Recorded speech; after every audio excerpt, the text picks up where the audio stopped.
Bienvenue dans cette nouvelle vidéo. Aujourd'hui, la thématique de la vidéo va s'adresser principalement aux étudiants qui ont pris les admissions pour la rentrée de juillet, mais qui n'ont pas pu voyager à cause du Covid en fait. Parce que durant cette période-là, les frontières étaient fermées, donc les vols n'étaient pas disponibles de beaucoup de pays de l'Afrique pour la Chine du Nord. Donc cette vidéo va vous s'adresser principalement aux étudiants qui ont pris l'admission pour la rentrée de juillet. Donc je vais vous expliquer comment vous allez transférer ces admissions-là pour la rentrée de septembre si bon pour cette nouvelle rentrée.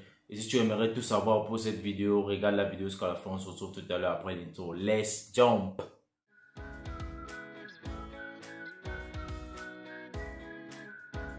Alors, comme je le disais à l'intro de la vidéo, cette vidéo s'adresse principalement aux étudiants qui ont pris l'admission pour la rentrée de juillet, mais qui n'ont pas pu voyager dû au Covid-19.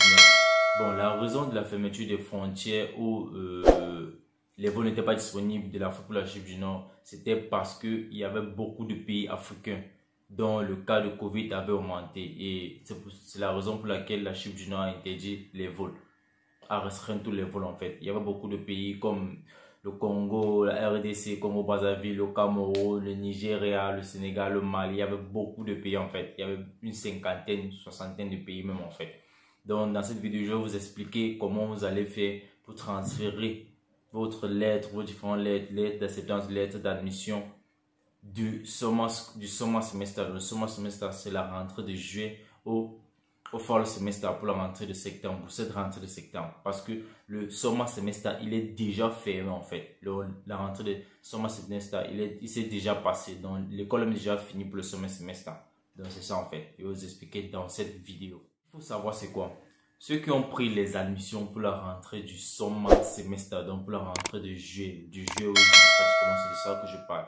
Normalement, ces rentrées, elle fait 3 mois, donc c'est 3 mois de cours, maxi 4 mois en fait. Donc elle fait en septembre. Donc d'ici, quand vous allez voyager, vous allez arriver ici, cette rentrée serait déjà clôturée, donc l'école pour ce semestre-là serait déjà finie. Ce qu'il faut faire présentement, c'est quoi?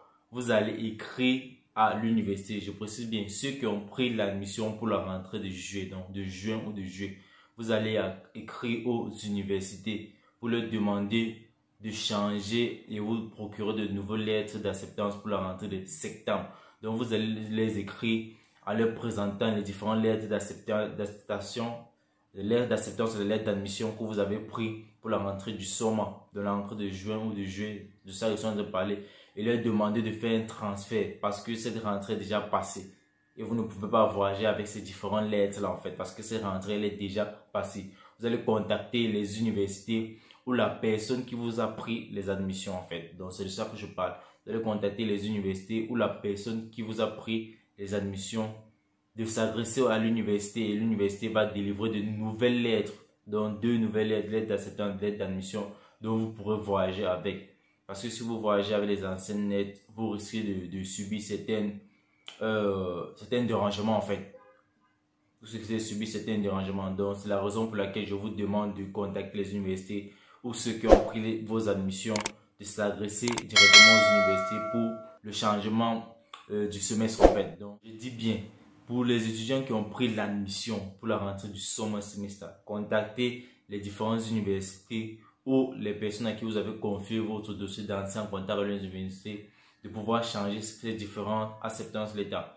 Et je précise, pour préciser un peu, pour attirer l'attention des gens, le changement de semestre, par exemple du summer semester pour le fall semester, donc de la rentrée de juillet pour la rentrée de septembre, il est gratuit en fait. Donc n'allez pas payer une certaine somme pour ça en fait. Il est gratuit. Donc déjà, présentement, j'aimerais attirer l'attention de certains étudiants. Il y a beaucoup d'étudiants qui contactent directement les universités, ils prennent les différentes admissions, les différentes acceptances l'État. Mais maintenant, cette méthode en fait, elle n'est pas mal, elle est très bonne.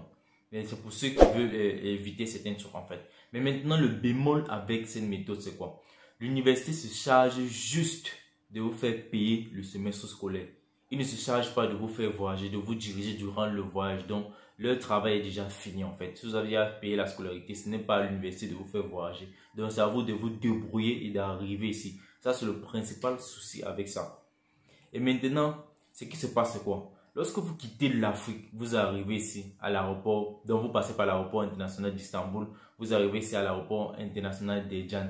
Déjà, le fait que vous voyagez, vous arrivez à l'aéroport international d'Abidjan ici, ne garantit pas que vous allez entrer en Chypre du Nord. Les seules et uniques personnes qui garantissent que vous allez entrer en Chypre du Nord, c'est les agents de l'immigration de Abidjan Airport. Donc, ces différents agents que vous allez voir postés devant vous là. Ce sont eux qui contrôlent vos différents documents.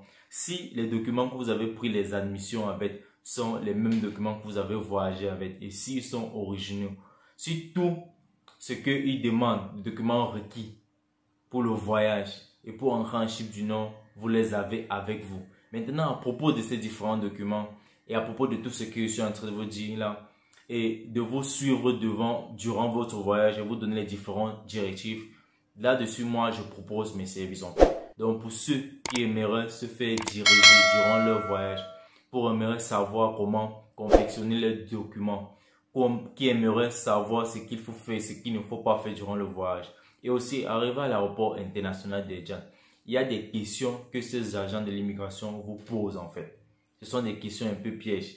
Donc, vous devez savoir quoi répondre en fait. Donc, cette petite vidéo était plus particulière en fait pour ceux qui sont déjà prêts à voyager pour la Chypre du Nord. Donc, faites-vous diriger par quelqu'un. Je dis bien, le fait que vous voyagez, vous arrivez ici, vous prenez le premier vol de l'aéroport international de votre pays pour Istanbul et le deuxième pour l'aéroport international d'Abidjan. Les seules personnes qui garantissent de votre entrée ici en Chypre du Nord, ce sont ces officiers-là. Ce sont eux qui mettent le cachet sur votre visa. Tant qu'ils n'ont pas mis le cachet sur votre passeport, désolé. Tant qu'ils n'ont pas mis le cachet sur votre passeport, vous n'entrez pas en Chypre du Nord. Donc le fait qu'ils mettent le cachet sur votre passeport, ils vous disent bienvenue, welcome to Cyprus. Là, vous avez gagné le jeu en fait. Mais si cela ne s'est pas fait, c'est que vous n'êtes pas en Chypre du Nord en fait. Donc c'est ça le bémol. Pour ceux qui m'écoutent et ceux qui ont les oreilles pour comprendre, faites-vous dire. Il y a beaucoup de personnes qui me posent la question de savoir quelle compagnie, quelle agence de voyage prendre pour venir en Chypre du Nord. Là, j'avais répondu à cette question dans une autre vidéo et j'ai déjà posté la vidéo. C'est comment faire sa valise. Donc, si tu veux savoir tout, comment préparer sa valise pour la Chypre du Nord ou ton premier voyage à l'étranger, va sur ma chaîne YouTube et cherche cette vidéo en fait. Comment faire sa valise. La vidéo est toujours disponible. Alors, je réponds à la question. Pour ceux qui aimeraient se rendre en Chypre du Nord, la meilleure et la best compagnie pour se rendre en Chypre du Nord, c'est Turkish Airlines. N'allez pas prendre une autre compagnie. Il y a certaines personnes qui me contactent, me disent qu'ils veulent prendre Pegasus. Je dis bien, le souci avec Pegasus, c'est quoi? Il s'arrête à l'aéroport international d'Istanbul. Il ne vient pas au Chypre du Nord. Donc, ce qui fait quoi? Vous allez voyager de votre pays, vous arrêtez à Istanbul. Et étant à Istanbul, vous allez encore acheter un autre billet d'avion pour la Chypre du Nord. Et là-bas, maintenant, ça coûterait plus cher en fait. Donc, le billet d'avion d'Istanbul pour la Chypre du Nord coûtera encore plus cher. Et le problème maintenant, bon, pas le problème, le petit fait qui se passe avec les billets d'avion, c'est quoi? Les billets d'avion pour la Chypre du Nord, c'est un billet aller et retour. Donc, ce n'est pas one way. Ce qui se passe, c'est quoi? Lorsque vous achetez le billet dans votre pays, c'est un billet aller et retour. Ils mettent aller et retour, pourquoi? Le fait que si vous arrivez ici à l'aéroport international d'Abidjan et qu'on vous contrôle, vous n'êtes pas complet, vous n'avez pas tous les documents requis, et qu'il y a un souci, ils vont vous faire rentrer avec votre pied, avec votre propre billet en fait, avec votre propre billet retour. Donc c'est ça en fait, c'est la réponse à cette question. Pourquoi les achats de billets se font aller et retour? Tu ne peux pas venir en Chypre du Nord en achetant juste le billet aller, c'est impossible. Les billets se font toujours aller et retour. Ça c'est juste pour le premier vol de la Chypre du Nord. Mais si tu es déjà en Chypre du Nord, tu rentres dans ton pays et tu veux revenir en Chypre du Nord, tu vas payer le billet d'avion juste one way, donc allez. Ou au retour, ça dépend. Donc, c'est la réponse à la question à propos du billet d'avion. Comment ça se passe?